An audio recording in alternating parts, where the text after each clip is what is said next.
The idea of defense in depth is something that we've kind of hinted at or highlighted throughout this discussion. Defense in depth is sort of the next evolution of cybersecurity. And I know for different people on the call, there may be um, different levels of technical understanding. The concept of defense in depth may be something you talk about every day, or it may be something that's brand new for you. But defense in depth is about utilizing everything from technology to technical staff to non-technical staff as part of that collective effort to protect yourself against anything and everything that could come your way. It's about layering different resources together in order to help you to close as many gaps as possible from a technical sense. It's also about making sure that you and your team know what's going on so that you're not an easy target as it relates to phishing and social engineering, but also so that you know kind of why certain things need to work in the way they do.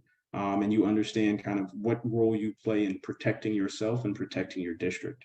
So it's a very collaborative mesh and web of resources that you and your district will build together to cover all of your bases, but also evolve and grow over time, because as threats change, you'll have to change too. So a big part of defense in depth is with any aspect of IT today is identifying what you have, what's a critical asset, and how does that work? What are the things that are most important for your district day to day? Which applications? Email is obviously important. If email were to go down, would you be able to maintain, the work that you do as far as teaching and learning?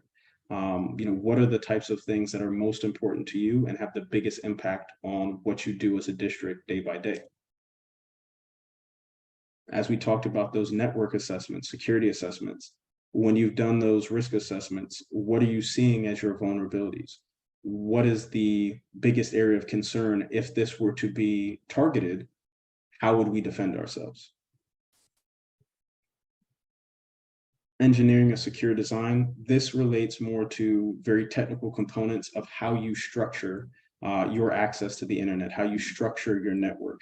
As I mentioned previously, the idea that somebody could just walk by and maybe open a door or open a window, that's the idea of not having certain things closed off, not having resources that have a certain layer of security on them that at the very least you have to log in to get somewhere. Anything that could just be easily accessed with a click of a mouse is a major concern.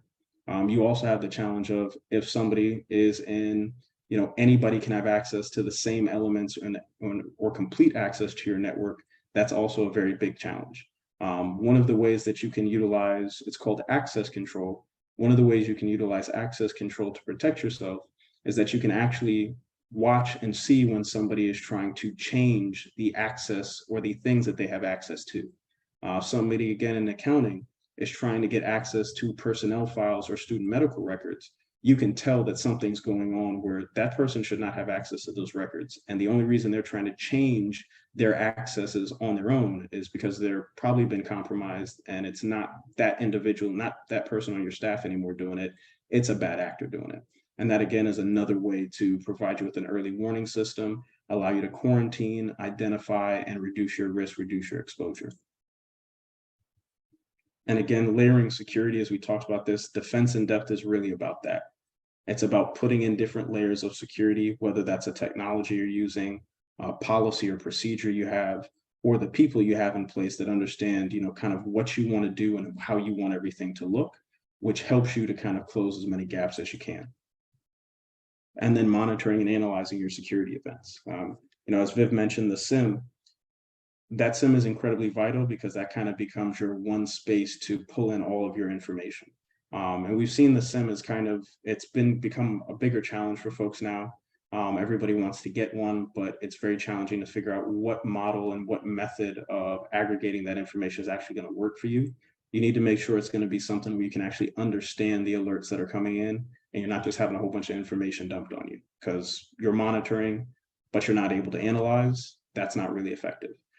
So you're trying to find that right balance in regard to the technologies you use, the strategies and the policies you have, and being able to move forward there. It's in no way, shape, or form is this a small process. In no way, shape, or form is this, again, a silver bullet or one size fits all. It's everybody collaborating, working together, and everybody doing their part. You used to say about raising children, it takes a village.